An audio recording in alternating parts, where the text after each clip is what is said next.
Olá, olá, olá, pessoinhas do outro lado.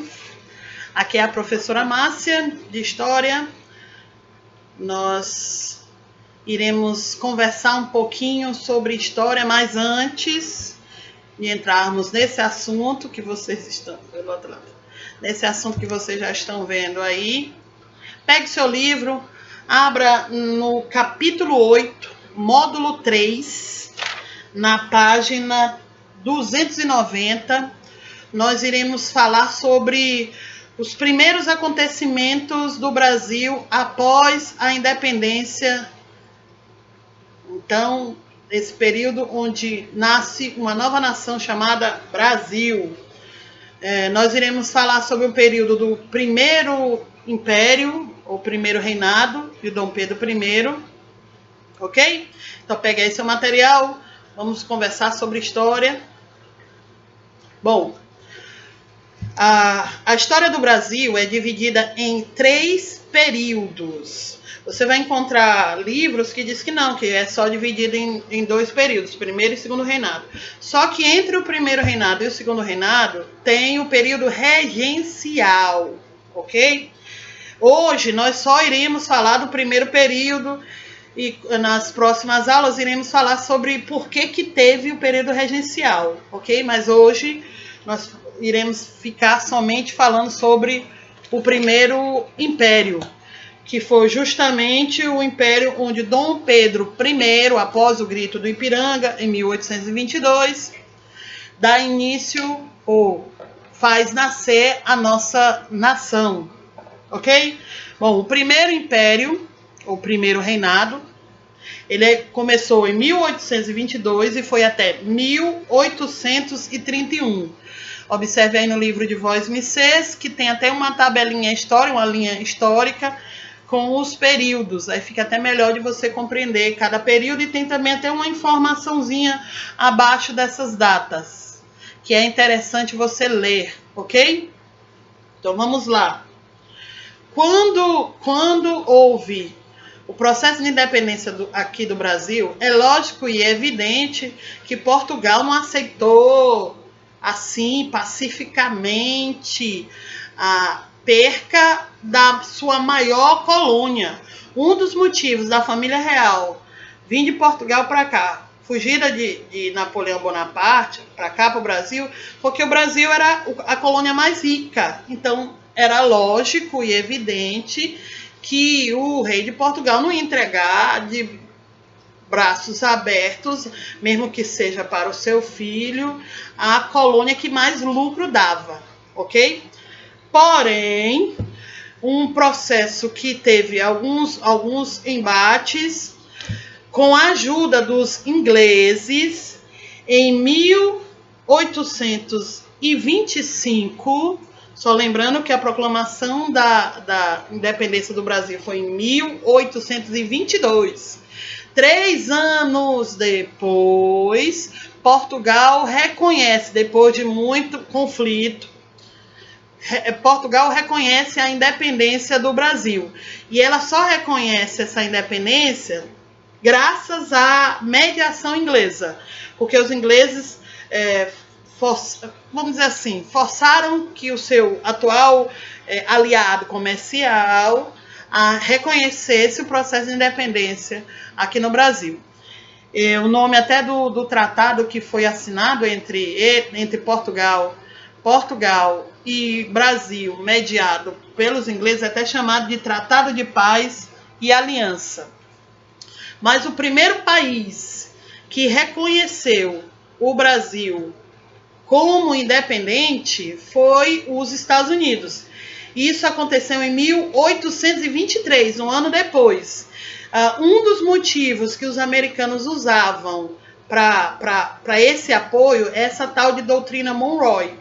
O que consiste a doutrina Monroe? Em outras palavras, essa doutrina defende a soberania ou a não recolonização dos países. O próprio Estados Unidos era uma colônia inglesa, então ele teve o processo de independência. Então ele começou a atuar defendendo as colônias no seu processo de independência. E quando o Brasil começou o seu processo de independência com Dom Pedro II em 1822, ele foi o primeiro a apoiar. É lógico e evidente que a gente fica até com o pezinho atrás nessa questão, porque não foi somente por isso, né? Teve questões econômicas. Você pode até usar, por exemplo, o porquê que os ingleses apoiaram, trouxeram a família real aqui para o Brasil. Era só para proteger a família real dos tiros franceses? Não, é por causa da abertura dos portos. É só porque os ingleses, os americanos queriam que o Brasil não se tornasse colônia? Não, por trás tem outros interesses econômicos. E aí o segundo ponto é justamente o que eu tinha falado para vocês anteriormente, sobre o reconhecimento de Portugal da independência brasileira. Só lembrando que Portugal, ele exigiu um pagamento de um tributo, mais exatamente 2 milhões de libras esterlinas, que era a moeda vigente naquele tempo. Aí algumas pessoas podem até começar a observar, será que só o Brasil, que é o maior, a colônia mais forte, mais rica de Portugal, só valia esses 2 milhões de libras aí? A questão tem várias interrogações, mas eu já tinha ensinado para vós, vocês, né, que toda posição, existe a chamada posição que diz real e a posição oficial. A oficial é que ele reconhecia a independência, a real é que se você observar, mesmo com a independência do Brasil, Portugal continuava tendo uma certa influência aqui no Brasil, já que quem seria o imperador brasileiro seria o próprio filho do rei de Portugal. Ok? Bom, uma das primeiras coisas que Dom Pedro I fez, e é a necessidade, isso acontece toda vez que há o surgimento de uma nova nação, é criar símbolos nacionais. E o principal símbolo nacional, ele criou a bandeira, tudo, aquela bandeira que você viu na primeira imagem, foi a primeira bandeira brasileira, né?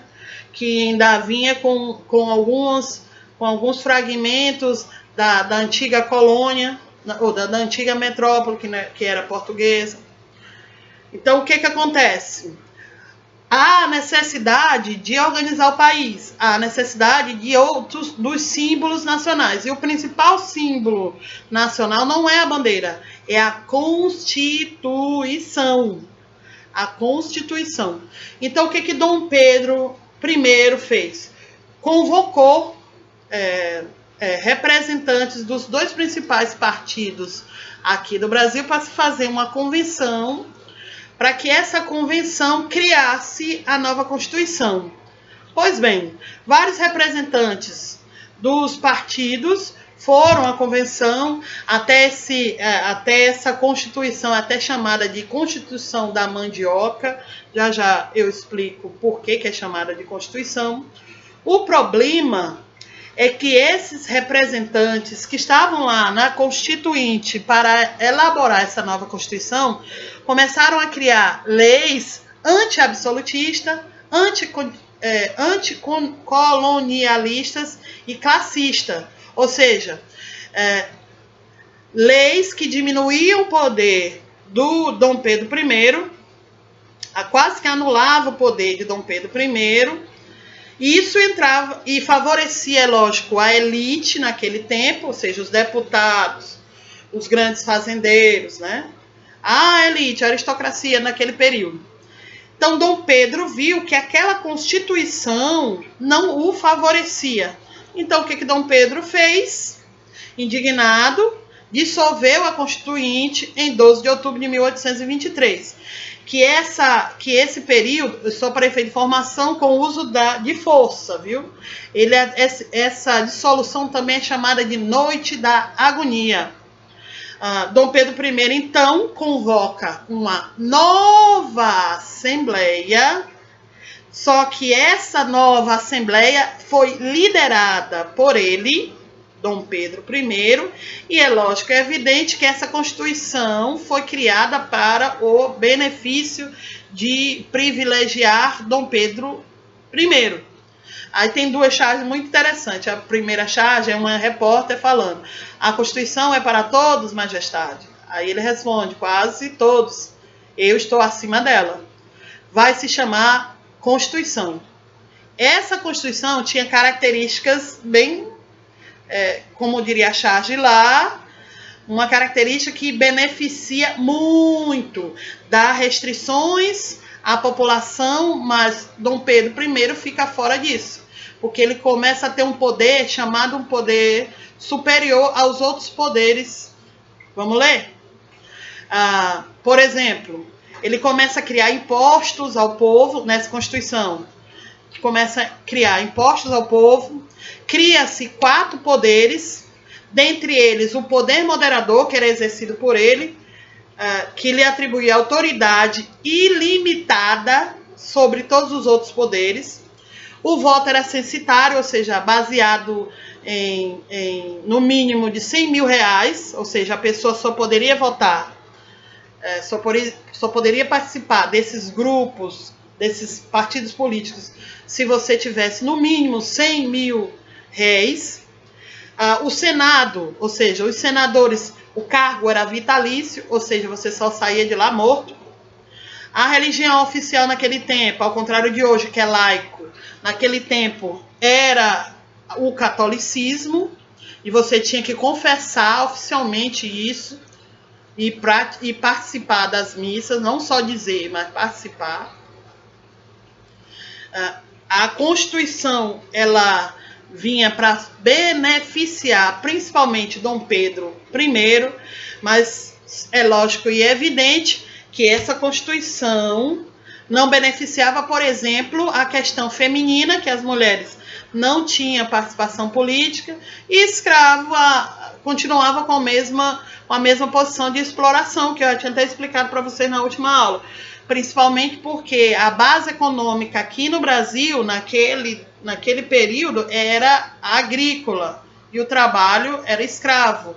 Então, mesmo com a independência do Brasil, a questão da mulher de não ter participação política, questão do escravo continuar sendo explorado, sendo escravizado, não mudou.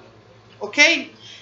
Bom, minhas considerações finais. Se você achou que eu não expliquei muito bem alguma questão, ou que você não entendeu alguma questão que eu expliquei, ou que eu tive alguns enganos aí nas minhas colocações, então entre em contato comigo através lá do nosso grupo do WhatsApp, que eu tentarei me corrigir. E aí nas próximas aulas, tanto nessas gravadas como nas online, né, que nós temos 2 vezes por semana, eu tentarei corrigir, ok? No mais, até a próxima. Tchauzinho, povo!